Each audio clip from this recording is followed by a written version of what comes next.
Freelancing এ সফল হতে কি কি দরকার? ফ্রিল্যান্সিং এ সফল হতে হলে সর্বপ্রথম যে বিষয়টি দরকার সেটি হচ্ছে পরিশ্রম করা। পরিশ্রম ছাড়া কখনো ফ্রিল্যান্সিং সেক্টরে সফলতা অর্জন করা যায় না। ফ্রিল্যান্সিং এ সফল হতে হলে অবশ্যই আপনাকে ধৈর্য সহকারে কাজ শিখতে হবে। যত বেশি কাজ শিখবেন, যত বেশি নিজেকে স্কিল করবেন, তত বেশি নিজেকে ডেভেলপমেন্ট করতে পারবেন।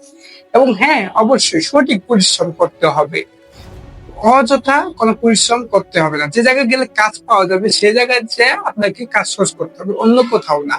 এবং আপনাকে অবশ্যই একজন মেন্টরের গাইডলাইন মেনে কাজ করতে হবে, যে আপনাকে সবসময় দিক নির্দেশনা দিবে এবং আপডেট বিষয়গুলো আপনাকে জানিয়ে দিবে।